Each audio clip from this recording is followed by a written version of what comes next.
I tell y'all what's on my mind? What's up? It's your brother, your cousin, Making a your couple uncle, of your things nephew, on your my friend, but I chest. can't be your son. It's your kinfolk, William Jewell. Well, giving you my detail as I articulate. This is articulating rap. How y'all doing? How y'all doing? If you haven't already, make sure you hit that subscribe button down below and turn all the notifications on so you get all the new posts, all the new content when I make them. I just came here to articulate and detail, give you my detailed point of view from a close up and far away perspective, telescopic and microscopic views, right? Because everybody got something to say, but I feel like it's something to dig deeper. It's something to look outside the normal parameters and find an opinion, find a thought that hasn't been presented yet. And I feel like I do it well. Sometimes I don't, but for the most part, that's just how I think daily, right? And rapping, it's a lot. It's a lot going on. Not like a lot of new music that dropped this past weekend, but just carry over from the albums, from the Freddie Gibbs, from the clips, just carry over conversation, just different opinions, different thoughts. The Metro Boomin Futuristic Summer, it dropped. It gave you those Atlanta vibes, gave you a little bit of that Zaytoven, OJ the Juice Man, Gucci Mane vibes, quarter brick, half a brick, whole brick. Hey, like that's what I was hearing when I was hearing that production. It took me back to late 2000s, early 2010s. It took me back to college, and that was a fun time. And the album was fun. I really didn't get all the way through it because I mean, just in the mindset I am in now, like I'm not really going back to the past. And if we being quite honest, Gucci Mane and OJ the Juice Man was not none of my favorite artists. No, was Roscoe Dash, Travis Porter, none of those guys from that era, and it was a distinct sound based on those guys. So from what I heard, it was, but I think it was good. I think it was energetic. I think it was definitely delightful, vibrant, colorful, and I mean it was very Atlanta, and nothing wrong with bringing that homegrown sound back to the forefront. And Metro Boomin been tweeting, because the album is getting some mixed reviews, but for the most part, it's a regional sound, right? And the same thing that Kendrick did with GNX, but at the same time, coming off of that rap battle with Drake, I think GNX was more uh received, was better received because everybody wanted to hear what Kendrick had to say, and we kind of was able to maneuver through some of that LA West Coast sound. And I mean, I loved it. I loved GNX for the regional sound it was. It made me just have a little bit more appreciation for that West Coast music, and this futuristic summer makes me have a little bit more appreciation for Atlanta, for the time being that it was in, and just making me reminisce and just thinking about those times where those type of instrumentals was the instrumentals everybody wanted to be on. That was kind of a time where people was actually starting to gravitate to the internet, and I guess get away from the regional sound and create the sound that was getting on the radio, that was getting all the plays.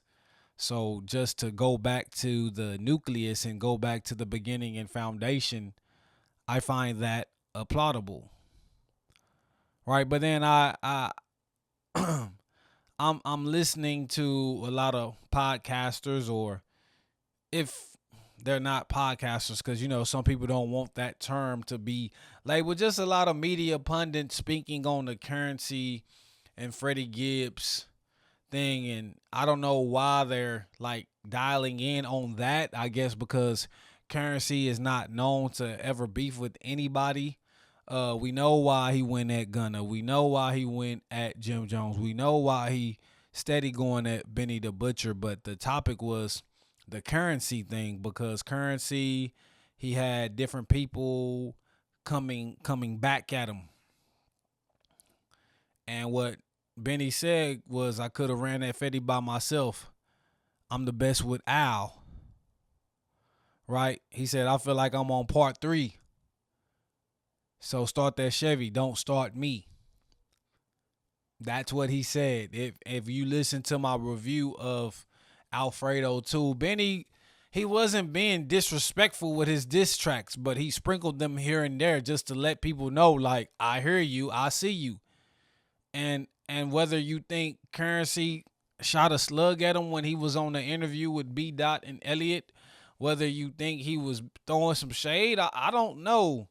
Or whether you think it was nothing to it, but you can't control how somebody felt, how somebody responded, right? So, I mean, I think Gibbs was well in his right to respond, and I like that he said something.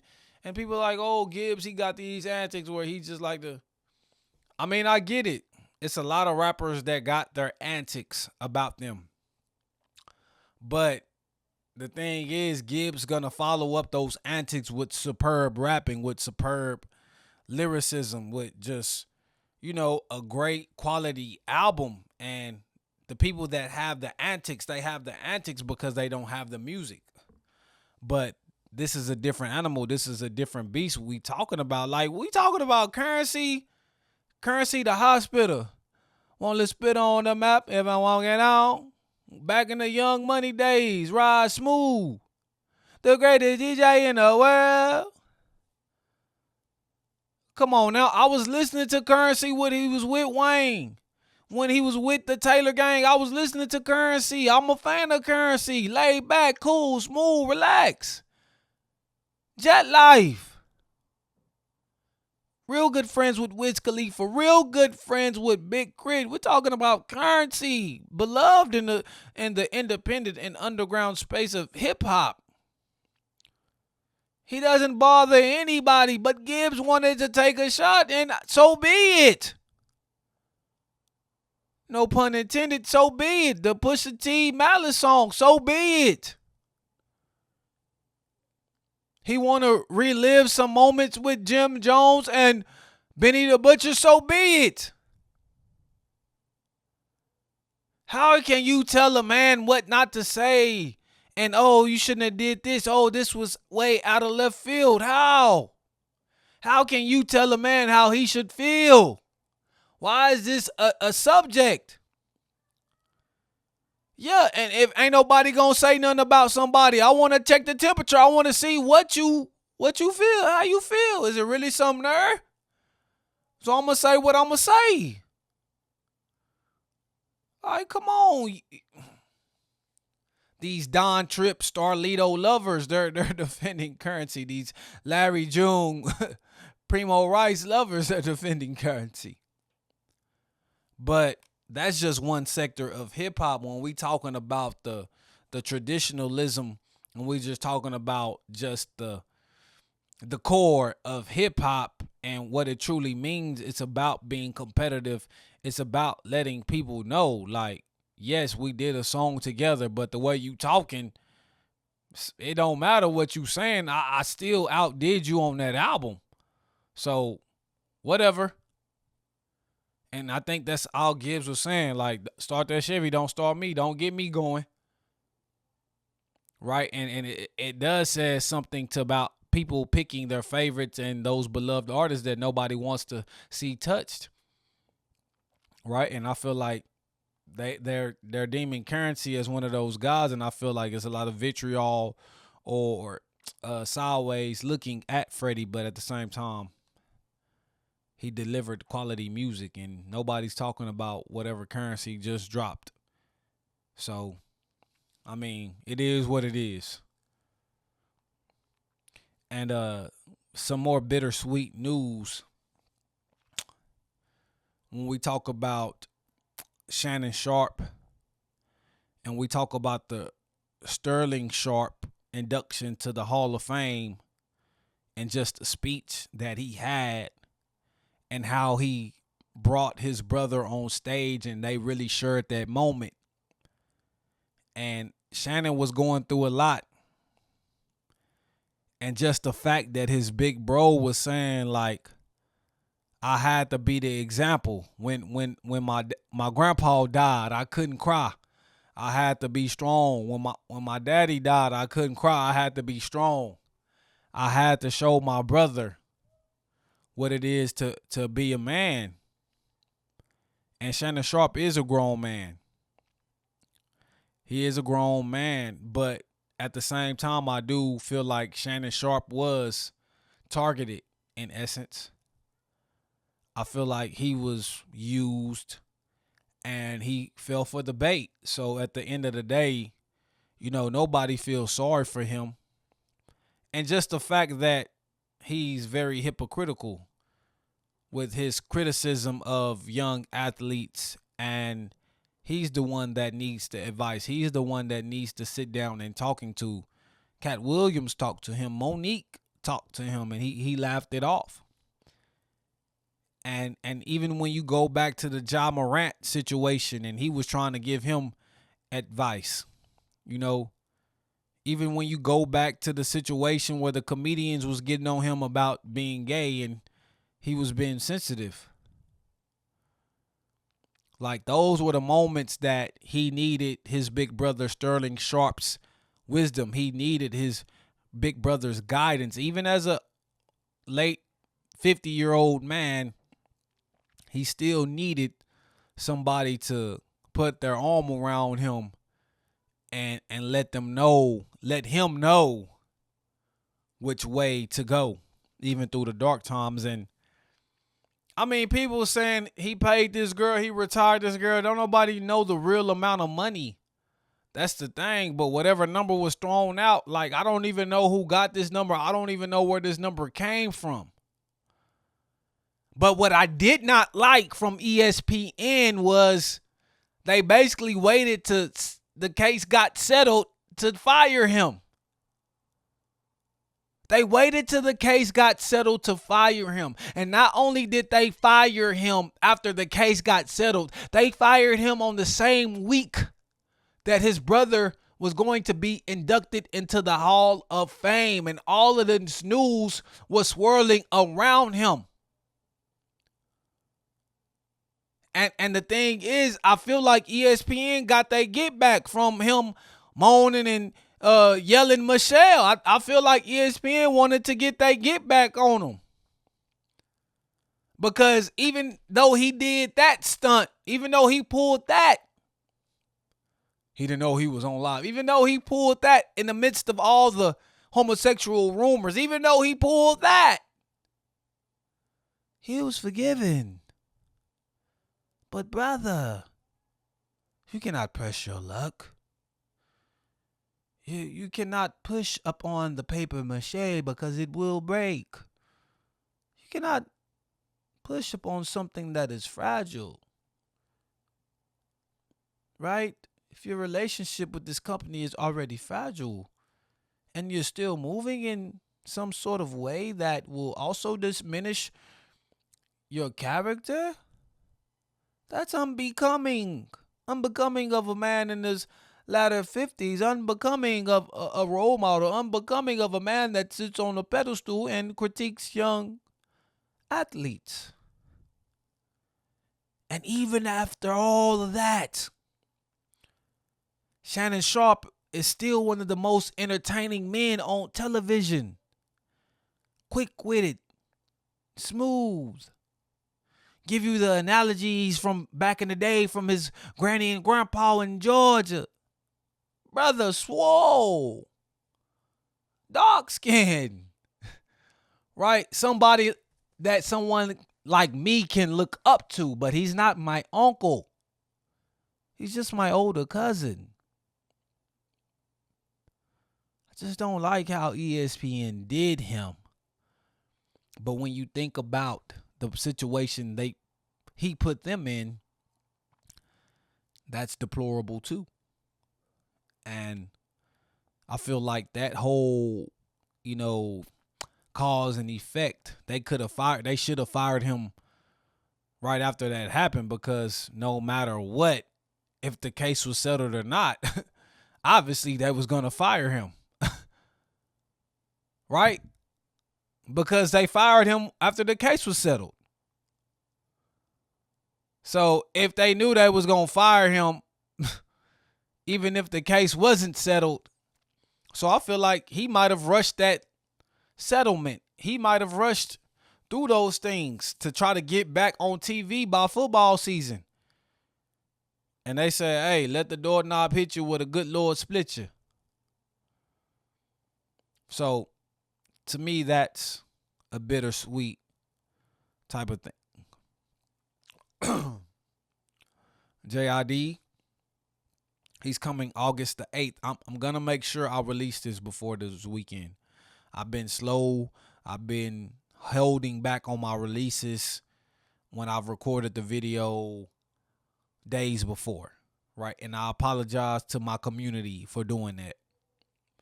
But damn, life just lifing right now. And I mean, this is my refuge. This is my place I come to get my thoughts off, whether they be creative or just when it comes to hip hop. But JID is releasing. News coming that Big X the Plug is going to be releasing on August 22nd.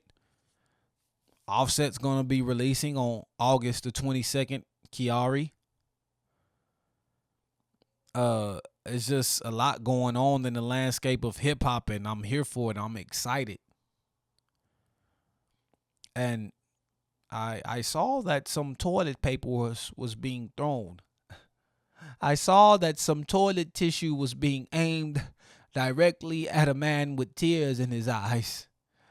I saw someone that was kissing and hugging the second or the third best rapper alive on stage.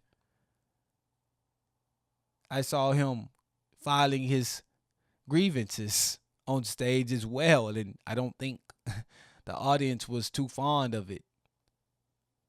That's unbecoming. That's not manly. That's feminine. And it's okay to have some feminine energy about you, right? Because you have to be relatable to the woman's side, and you just have to be understanding and just have some soft spots within you to be able to navigate in this sensitive society. I won't deny you that, but brother, I think it's time to put the tissue paper down.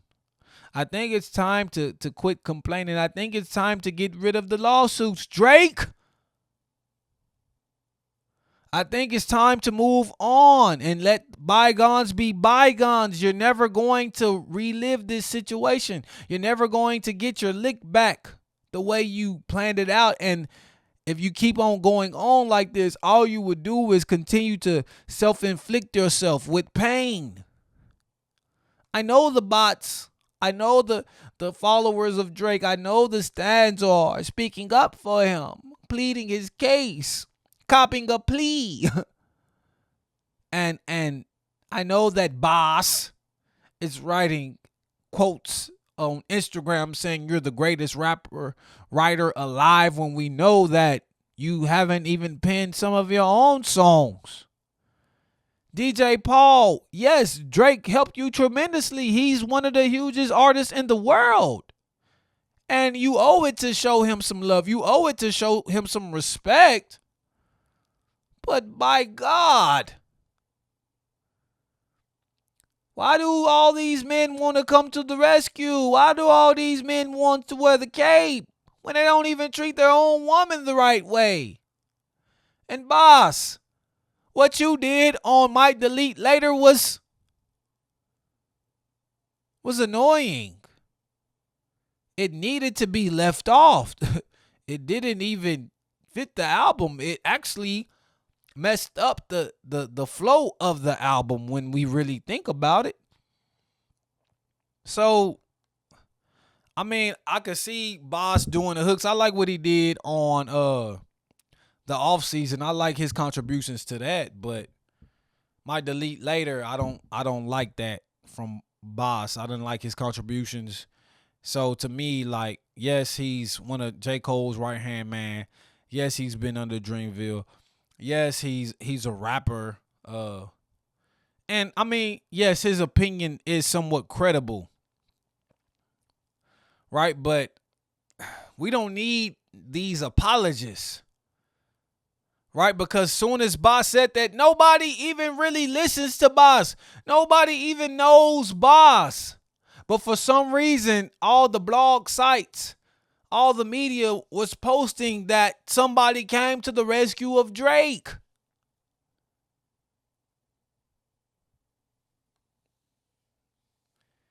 Like they looking for anything. But hand them a tissue.